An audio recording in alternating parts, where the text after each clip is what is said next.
What's up, all my bitches? This is Gunner again, and now it is 1:12 in the morning. Which, yeah, this is yeah, yeah. The last two chapters have been pretty much done in the wee early morning of Saturday, September 15th, and well, and here we are, the epilogue, and now I'm gonna minimize my thing, and I'm gonna get to it. Epilogue, Afterglow, plus author's notes. Hey Applejack, come take a look at this. Applejack grunted in mild annoyance to glance over her shoulder at the mist of hauling an apple wagon out of the barn to the next morning, and found her youngest sibling, Applebloom, standing behind her, clutching a copy of the morning newspaper with their teeth. The elder sister raised an eyebrow. Since when you were interested in the paper? I thought Gabby gone soured on the idea. Well, it did for a while. Applebloom. But I just happened to look at the paper today, and I saw something you might be interested in. Applejack sighed more dramatically than she might have normally done, had the previous night not been such an emotional roller coaster. Applebloom, I've got a lot of work to do today. I'm not very much sleep, and there's hardly ever good news to be had from the newspaper anyhow. But some pony you know is in it. This caught Applejack's attention. Some pony I know. And who might that be? Here, take a look. Applebloom insisted, dropping the paper and showing her the front page, on which there was a picture of Chip. You said you met a boy named Chip in Manhattan in your cutie mark story, didn't you? Applebloom. Well, he's famous all over Equestria now. He says he invented a new way to serve potatoes in these thin little slices that you fry up until they are salty and crispy and crunchy. And they're a hit. They're selling like crazy all over Manhattan. So he invented the potato chip. Hell yeah! Is that so? Applejack murmured, barely listening to her. Her eyes focused on the handsome image of her long-distance lover. The timing was uncanny. Just last night, she spilled her guts about the cult of her dreams to her dearest friends, when she hadn't had much reason to think about him for months prior. And now the very next morning, here he was smiling up at her from the front page of the paper. Good goddess, he looked more steady than ever. Her heart was already pounding like she was in the middle of a marathon at the memory of him, and one amazing night together. He's gonna start selling these potato chip things all over Equestria soon, Applebloom continued. They sound delicious, Applejack. Can we buy some? Please, please, please, please. We don't even have to go out and get them. They'll deliver right to the farm. Hold on a second. If he invented potato chips, how were there potato chips in the episode in the Applebuck season episode? And that was where Applejack made muffins out of potato chips, earthworms, or lemon juice and soda. I don't know. I'm not questioning the logic of candy colored ponies, so fuck it. Applejack was already smiling. You know, Applebloom, I think I will buy some. Really? Awesome! Thanks, sis. I can't wait to try them. I bet they'll be, hey, where'd you go? But Applejack didn't hear her younger sister's confused wonderings. She was already bolting into the farmhouse, digging the nice parchment under the drawers of the family business desk, and snatching a quill with her teeth. Sitting down with barely contained excitement and more of a little fire on her belly, as well as some place with little further south. She she put quill to parchment and began to write. Dear Mr. Potato Chip, heard you got yourself a fancy new product to sell that the Apple family might be interested in buying. Congratulations on making a name for yourself with it. I know how important it was to you, and the Apple family loved to support it. Any chance that offer of a personal delivery is still open? I'd love to see you again and catch up. And I think I still owe you a home cooked meal and a good night's sleep, Apple family style, if you cared to stay the night. Just like the last time, don't you think? Love, AJ. Aww. And that was actually, like, really awesome. Alright.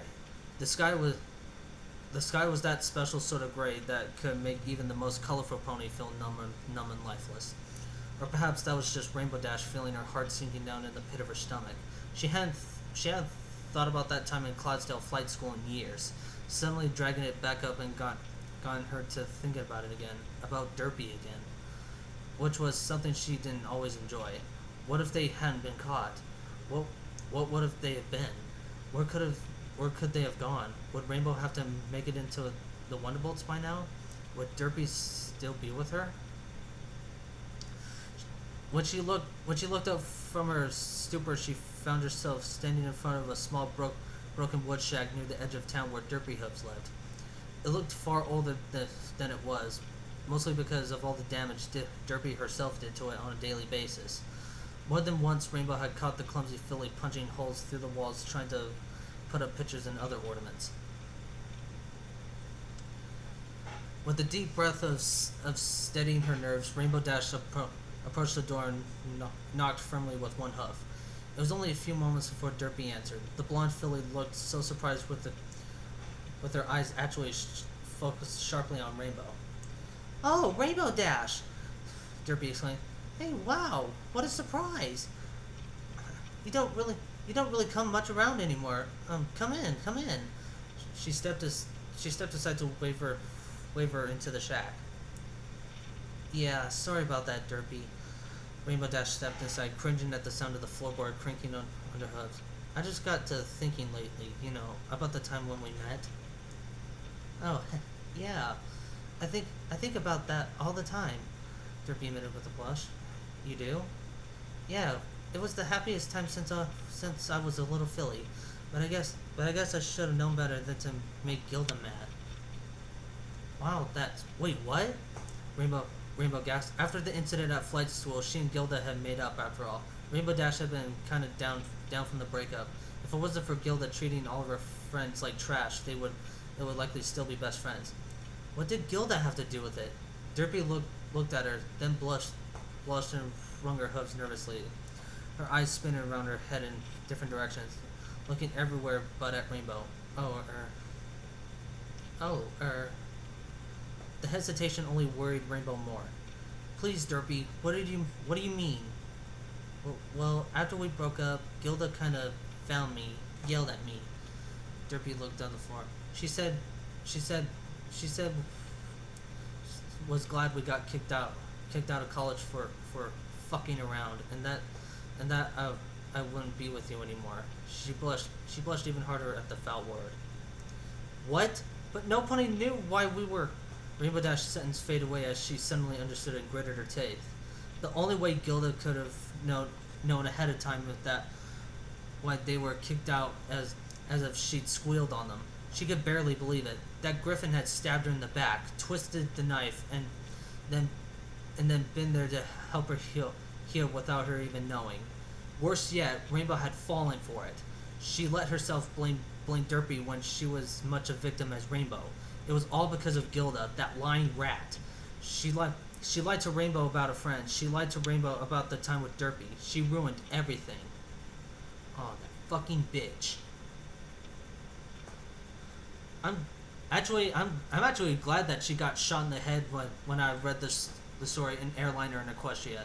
That bitch got what she deserved. No. Rainbow Dash suddenly calmed down and corrected herself. It wasn't Gilda's fault, having to blame someone else to why Rainbow had blamed Derpy in the first place. It was no pony's fault but her own, even if Gilda didn't exactly help the situation. Derpy, I'm so sorry. Rainbow took one of Derpy's hooves between her own. I never knew, and I understand if you never want to see me or Gilda again, but, well, I was thinking maybe we could give it a try. We didn't give a chance to give it before. Really? Derpy's eyes widened in surprise, focusing on Rainbow Dash once again. Like, as a couple? Yeah, as a couple. If I didn't make you hate me forever, which I would totally deserve. Derpy stared in surprise for a long few seconds of agonizing uncertainty, but the soft, happy smile that followed was all that Rainbow Dash needed. Oh, thank you.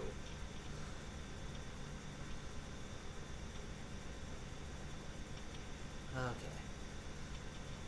That accursed light filtering in through the window. How she would block it out if she could, but sadly there wasn't much she could do about it. Her head was simply pounding far too hard to make magic practical. Perhaps she had a bit too much alcohol. Rarity thought to herself as she pushed herself up to her knees into her thick, comfortable bed. She didn't feel sickly, but the aching in her brain was enough to make sure she knew that she'd done the night before. Oh dear, she suddenly remembered. She'd done quite a bit of talking last night. She may have even to apologize to Rainbow Dash at some point. Her mouth did get away from her when she had too much to drink.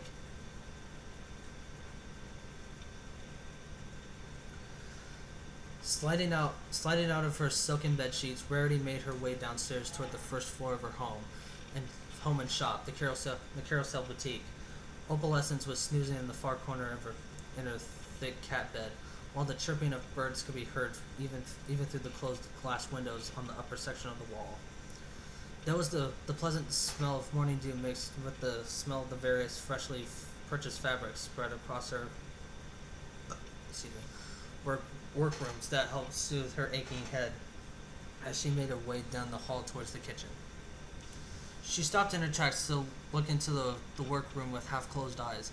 Various dresses of all shapes and colors and states of completion decorated the mannequins that stood in every corner. And drawings of dresses not yet begun lined the walls. So many plans, so much to do. But for what? She thought to herself. Her mind was drifting back to the stories told by her friends, coming clearly despite her alcohol-dazed mind. The tales of friendship and love shared by her closest friends. Their missions and life goals, the intimacy they'd found with others, the mutually understood loving passion of ponies who might spend their lives together.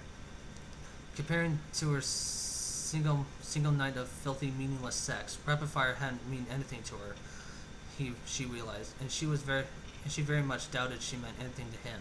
Celestia knew how many other fillies he'd probably bedded since then.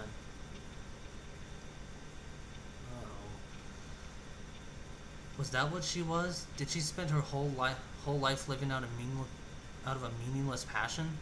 She was a good dressmaker. She had no doubt of that. But did pretty frilly dresses mean anything more than her night with Rapid Fire? Sure it was a living, and it gave her enough bits to live on. But it was the only passion she had.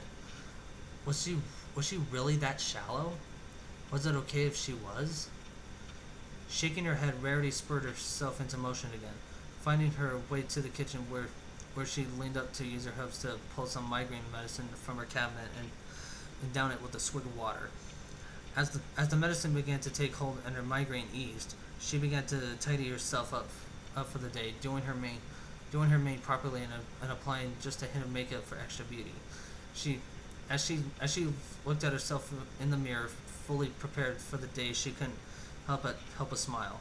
A smile not at herself, but at the pictures of Twilight Sparkle, Rainbow Dash, Pinkie Pie, Fluttershy, and Applejack that surrounded the mirror.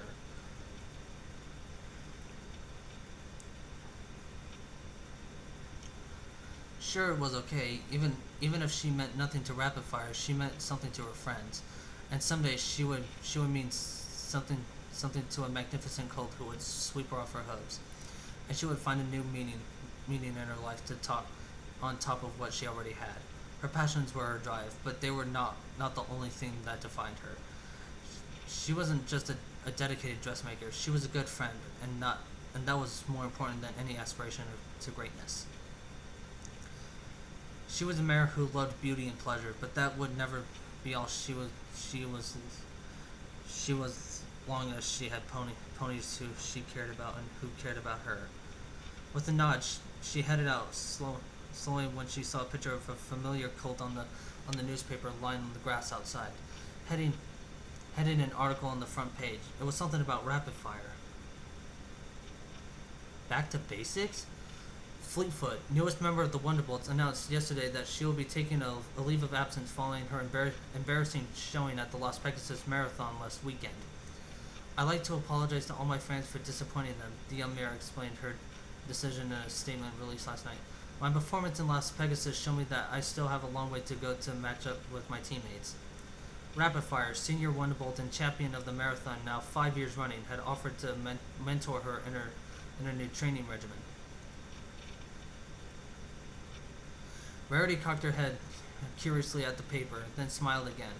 Perhaps they were just strangers passing in the night who didn't mean anything to one another romantically, but it was still nice to hear him doing well.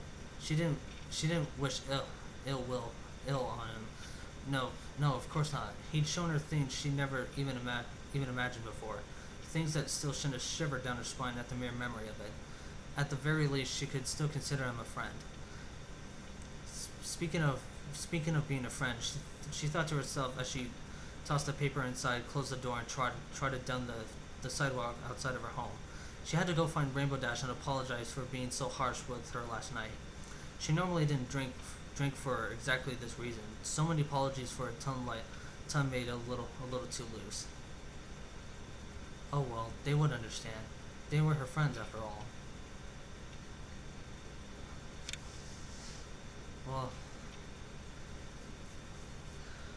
Well, it's too bad Rarity and Rapid Fire are not going to be together, but it's good that he's doing good.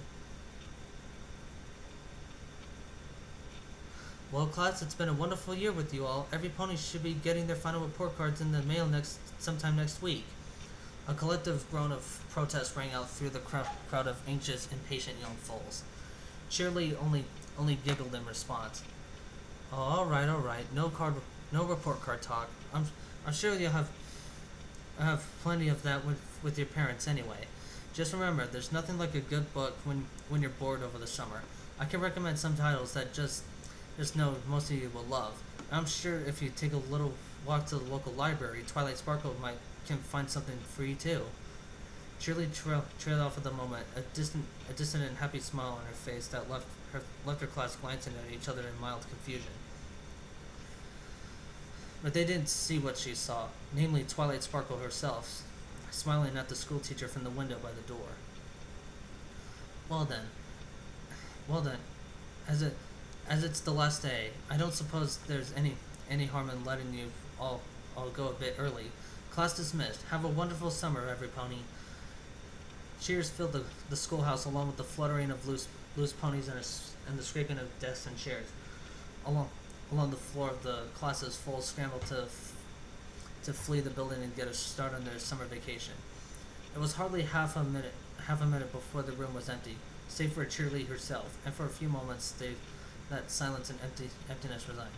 And then finally, Twilight Sparkle walked inside, smiling a gentle, nervous smile. Hi, Cheerly. Cheerly's hello, Twilight.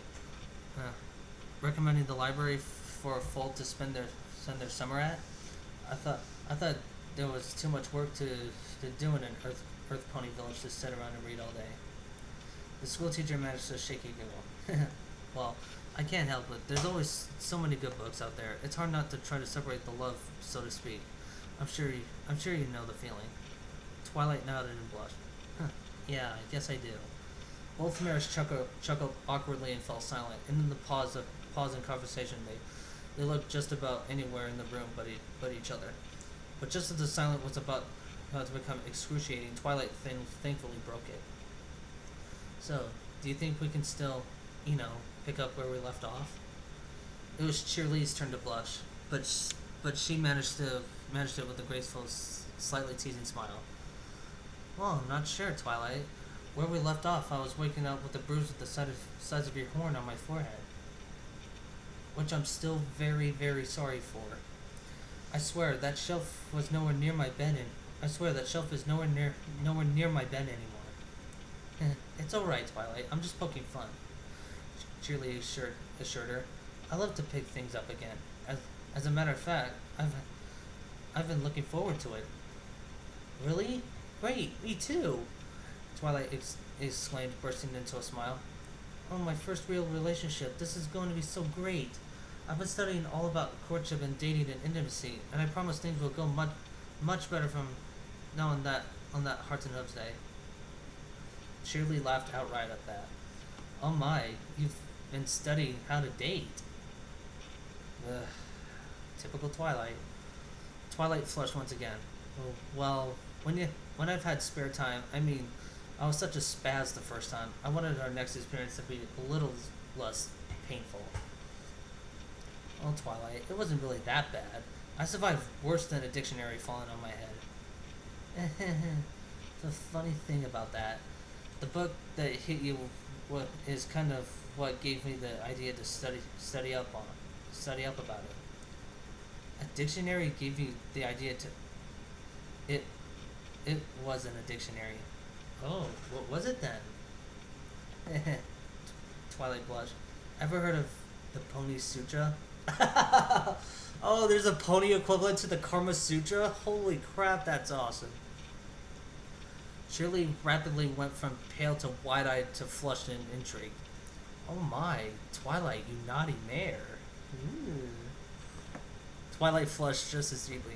I only had it for reference, really. Shirley shushed her with a quick hoof over her lips and a soft, suggestive kiss. It's alright, Twilight. I love for you too. I love for you too. Show me what you've learned.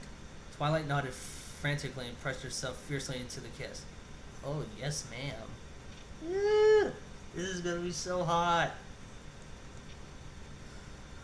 Fluttershy's cheeks were still red as the apples at the apple family orchard, and that was pretty red.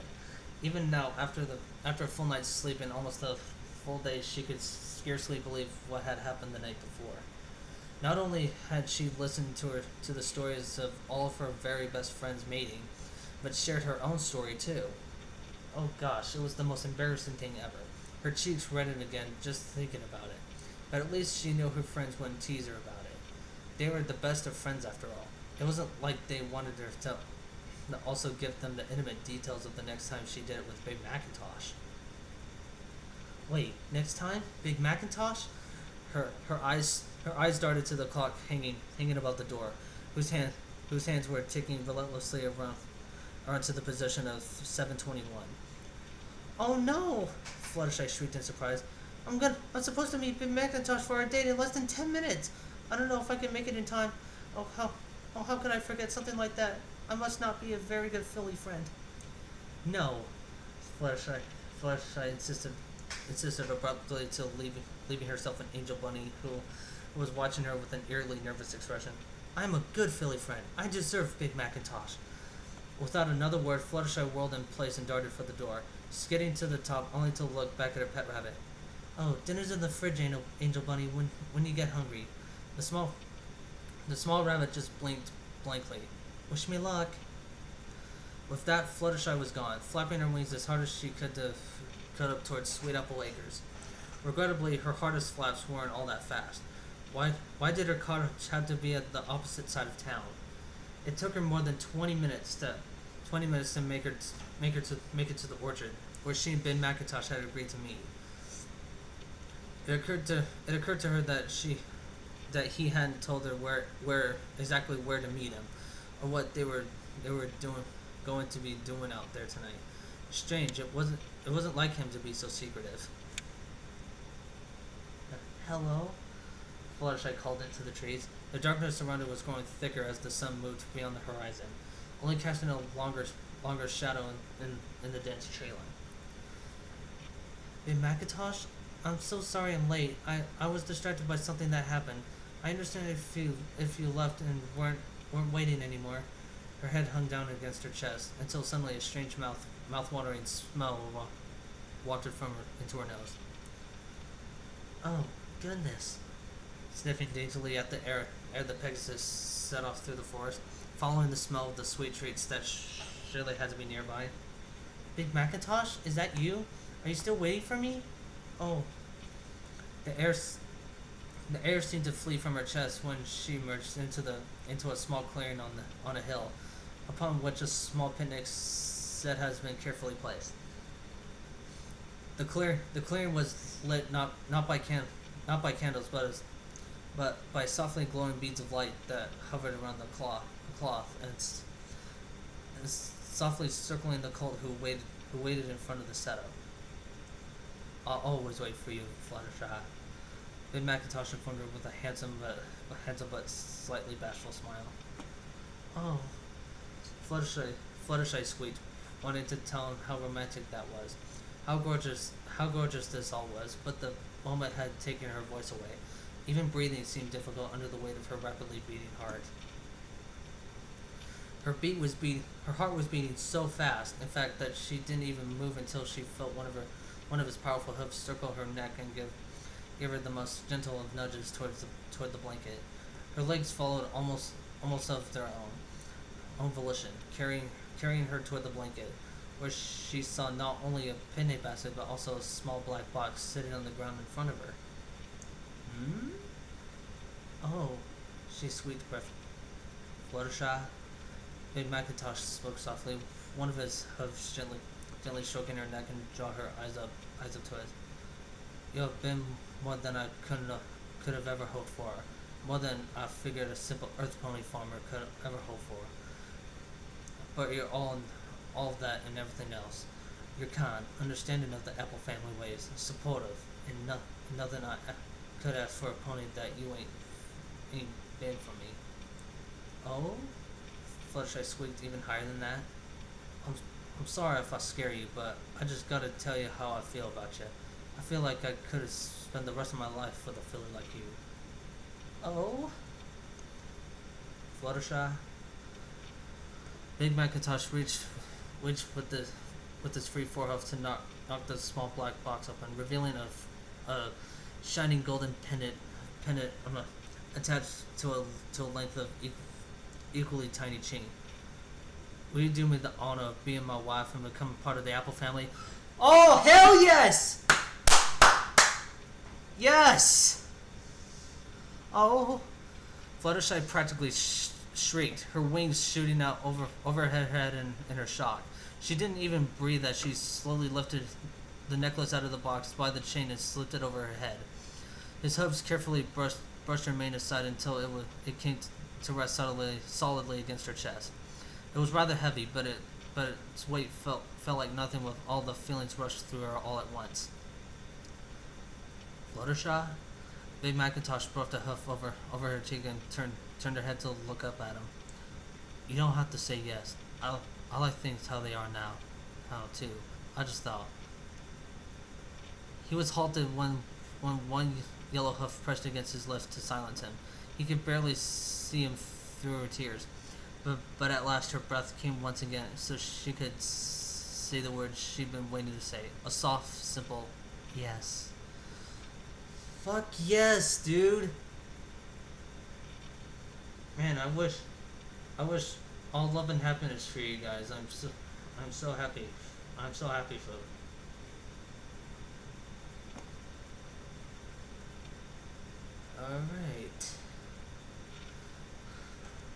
Alright, the moment we've all been waiting for. Well, that was sure embarrassing. Pinky was for once pink in the cheeks as she reflected on her most recent party that she was still in the midst of cleaning up after, holding herself upright with the broom even as she swept with it. She felt so silly dreaming up all that nonsense and thinking it was real. She'd really scared Twilight for a while, too. And that just wasn't nice. It wasn't fun. It was funny at the time, but now she felt just a bit guilty for putting Twilight on that emotional roller coaster. Pinkie resolved herself to apologize to Twilight the next time they saw each other for freaking her out so badly, especially over something that really hadn't actually happened. Pinkie, there's a letter of mail here for you. Pinkie looked around and smiled at the older bright blue earth pony mare as she laid a rolled up scroll on Pinkie's bedside table. Oh, thanks, Mrs. Cake. Who is it from? Mrs. Cake furrowed her brow. You know, I'm not quite sure. It has the royal seal on it, so I thought it must be important enough to get you right away. Pinkie cocked her head curiously as she dropped the broom and landed on all four hooves again. The royal seal? She echoed and took the parchment in her hooves as Mrs. Cake stepped out again. With a swift snap of her teeth, she broke the seal, unfurled the scroll, and began to read. Dear Pinkie Pie, thank you again for all the extra help you've given us before the wedding. It was lots of fun. We should do it again sometime. Sincerely, Cadence and Shining Armor. Wait a minute. That wasn't a dream? Hold on. Pinkie Pie stared at the short little letter in confusion. Do what again sometime? Get married? Pinkie was pretty sure that you can only do that once, if you did it right. Besides, the wedding part wasn't all that fun. Now the reception, sure, that was loads of fun, but that was still a wedding party. They couldn't get married again. Was there anything else that they'd done that was fun? Well, of course. Besides, Pinkie froze and gasped. But no, that had been in her imagination. Her unconscious mind got away from her one night, and she dreamed the whole thing. Hadn't she? Oh gosh, what if she hadn't? What if it really did happen? Does this mean they wanted her to have fun with them again? Maybe more? And what did that mean for her pact with her friends? If that was true, she'd promised to tell them everything about her love story when she got one for real. But if this one was real, then she had to tell Twilight it was real. She didn't want to make Twilight freak out again, but it had to be so much fun. If it had really been real, of course. Pinkie, Mrs. Cake called her out again. You have company. My, you're a popular pony today. Pinkie shook herself out of her bewildered daze and trotted downstairs, and found herself in the company of a vaguely familiar white-coated unicorn. Not with Rarity's perfectly styled violet mane. Pinkie realized, but a wild and untamed one of the bright, vivid electric blue, with her eyes were masked by reflective shades. Hey, Pinkie Pie, do you remember me? The pony said. Vinyl Scratch, you hired me to DJ for that rockin' royal wedding last week? Pinkie Pie brightened quickly. Oh, of course I remember you. How's it going? Good. The DJ answered. That was one heck of a party you threw. I didn't think any pony can make a freaking royal candlelight wedding that awesome. But somehow you pulled it off. Aw, thanks. Parties are my special talent, you know. I can tell. I love a good party myself. Vinyl smiled at her and paused for a moment to lift up her shades and meet Pinkie's eyes more directly. Hey, so listen, that gig turned out to be pretty big for me. Opened a lot of new doors and stuff, you know. A lot of ponies want the royal wedding DJ all of a sudden. And I just thought maybe I could, take you out to dinner sometime as, a thank you. Oh wow, sure, I'd love that. And I've got to throw you a congratulations party too. Huh. Well, one thing at a time, eh? Vinyl responded. How about come by at 8 tonight? Sure, that sounds great. Pinky agreed. I gotta finish cleaning up for my last party right now, but I'll definitely see you tonight. Cool. Huh? It's a date then. See you tonight. Vinyl turned and made her exit then, and so did not see Pinky freeze up for a second time in 5 minutes. A date? Did you just ask on a date? Did you just say yes? Pinky raised a hoof to her mouth and bit down. Yep, just as she suspected. Pain, and the taste of fur. She was definitely not dreaming this time. For a moment, she wondered what that meant for the ponies who sent her the letter to her room. Would they be disappointed? Was she passing up oodles of sexy fun with Twilight's studly brother and his hot wife, and maybe even the sun goddess herself? Or was that all just on her own personal imagination land? Pinky shrugged at no pony in particular. I guess I'll never know, she decided, because I've got a for sure date in the real world, and I can't wait to tell my friends. Pinky smiled and giggled to herself and scampered back upstairs. She had a lot of cleaning to do before her date. Ooh, this is gonna be a long letter.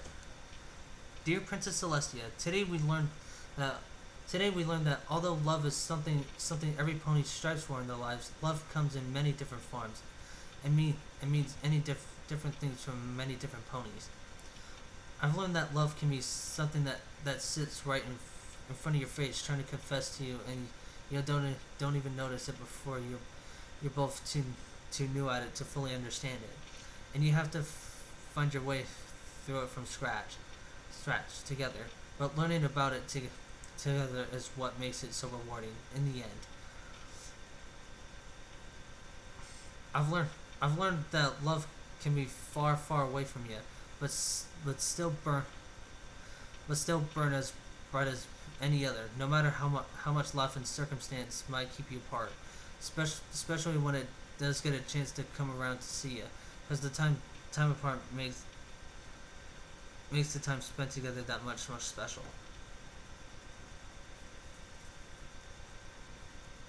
I've come to realize that there is no shame in being who I am, and should not judge myself based on what every pony else believes and experiences. Every pony has different experiences, and every pony has different views on life. Just because I may like some shallow things does not make me less a pony than others. I will find love just like they have, as long as I am patient and open to discovering it. I've figured out that even when you really like some pony and they like you back, it takes work to make it work with them, because sometimes you're gonna screw up and do something really stupid, and if you're not willing to put yourself out there, admit what you did and make it right, you might lose that love forever. I learned that I'm getting married. Oh, it must be the main six telling about their lessons. I mean, you know what? Screw it. I'm not gonna do it in the voices. And I've learned that it is okay to be a virgin even when all your friends around you have had a bunch of experiences already, and that every pony finds that special moment in your own pace. Oh wait, and also that having great dreams is pretty nice, but I don't think they really compared to going on a real date with a real friendly pony. Even when those dreams are about foursomes with super sexy ponies like you, Princess Celestia. Spike, please cross that last part out. Anyway, as I was saying, Spike, are you still writing? Let me see that. Stop writing. I need you to cut that last part out. Spike, I mean it. Give me that quill. I don't care if you think it's funny. We can't send it to the end. Nice.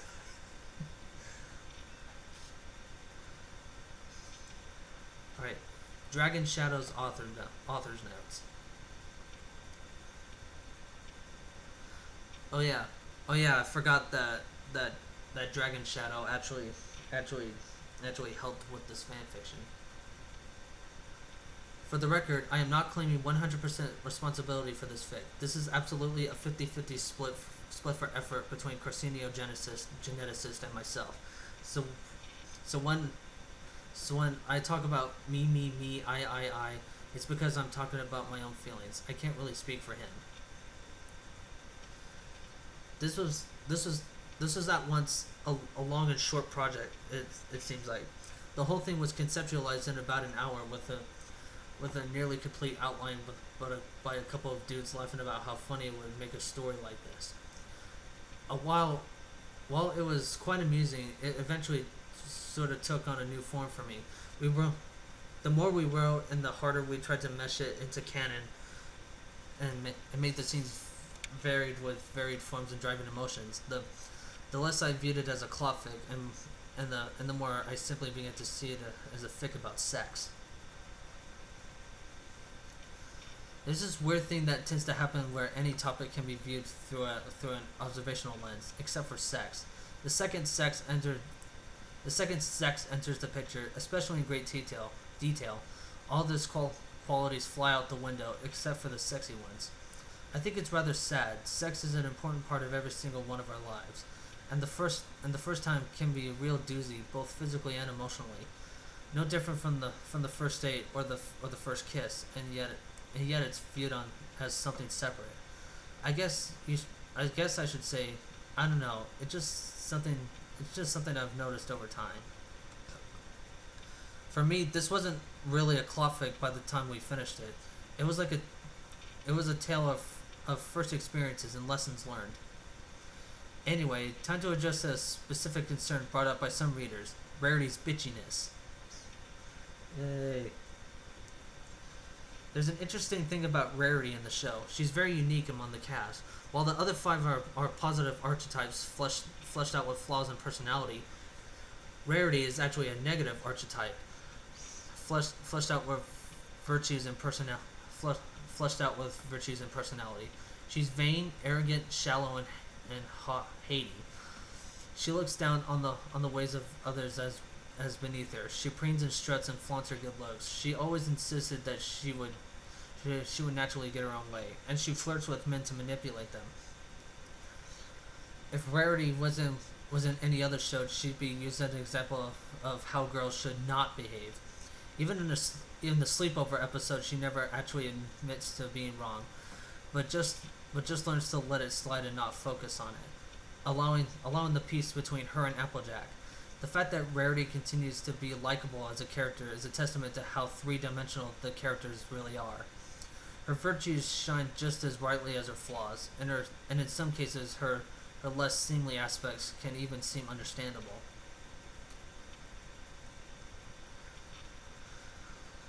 As to how this relates to the fic, well, Rarity is a bit of a bitch. That's the long and short of it. She's a bit of a self-righteous bitch and sees herself as right unless something drastic proves her wrong. And this attitude is simply tempered by a desire to not fight with her close friends. Alcohol is well known for removing the censor to one's mouth. Those two statements should work well enough to explain that. I think this has gone as long enough from my end. I'm glad everyone enjoyed this fic so much. Be sure to look up and watch DragonShadow on FinFiction as well as you enjoyed this work. I only have one sadly terrible fic up right now, but I'm working on some other stuff at the moment, so stay tuned and keep having a good life.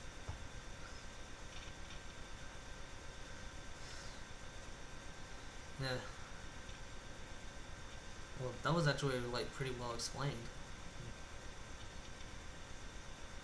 I mean, well, I'm sorry. I'm sorry that I didn't mention Dragon Shadow, but it's still a good, it's still a good fic by both of these guys, and I want to congratulate them for that. So Carcinio Geneticist and Dragon Shadow, you're pretty good. All right, now time for Carcinio Geneticist author notes. The first thing I want to say is an echo to my co-author's last paragraph. Watch this guide. The problem with most fanfiction archives is that they're not really well set up. Not really set up well, if at all, for collaborative efforts. Only one of the X number of authors may post the story. Else they risk having it removed for duplicate posting. As a result, the authors who do not do the actual posting of the fic sadly see drastically less recognition and credit than deserved. This fic is a collaborative effort through and through, and DragonShadow deserves every bit of the praise that may have been directed exclusively at me. So yeah, give him some love too, guys.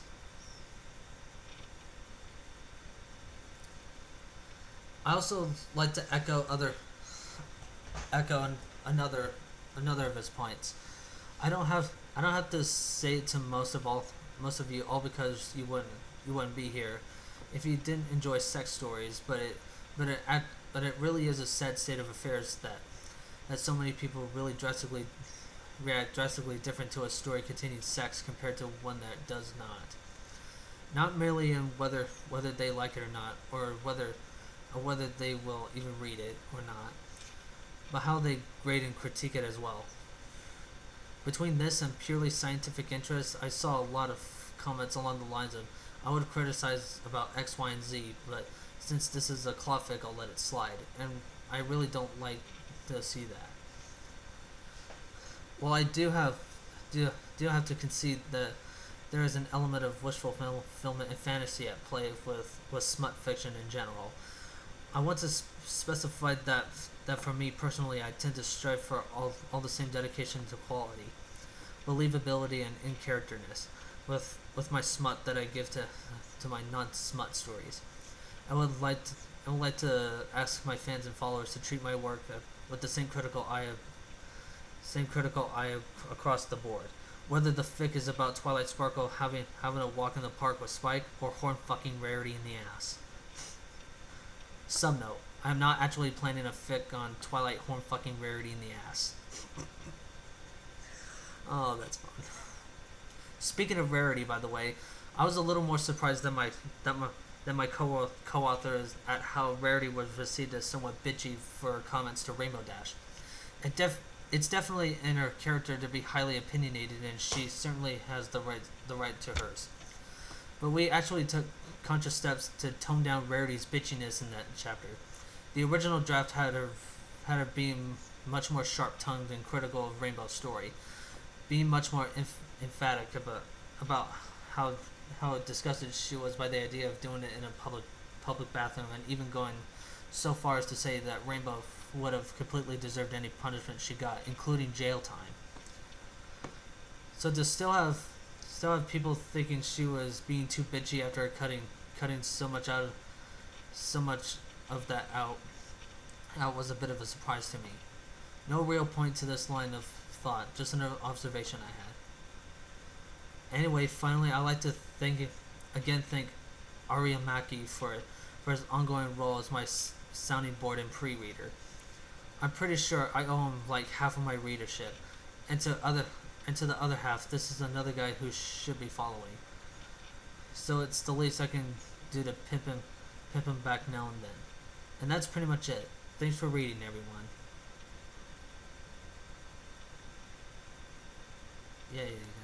Yeah, you guys. That was definitely good. That was definitely a good story.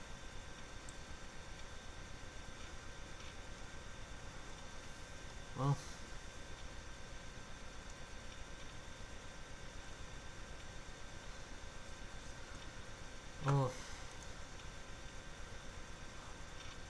I guess I will say that I am now finally done with what feels like the first time. And once again, I would like to thank Carcinio Geneticist and DragonShadow for making this really great story, and yeah, that was a very, very good story, you guys. And I'm happy to read this fan fiction. and I would also like to thank Lookman 3731 for helping me find, for requesting me this fic, and yeah, like like thanks, thanks you guys.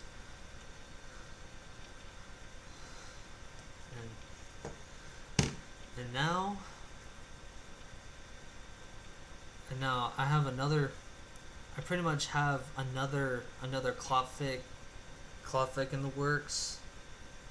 In the works of doing a fanfic reading, as well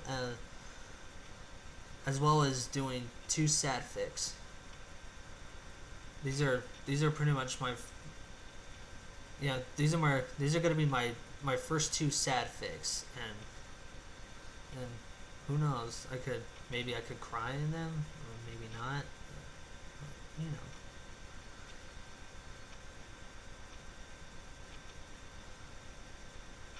Let's see, and also, and yes, I am planning on doing a series of reaction videos with, which will include me, my friend Parker, and my another fellow brony named Aaron. So yeah, that was feels like the first time, and I'm glad that I read the story. So, and once again, this is Gunnar Stauffer, Gin Mullins 211, signing off.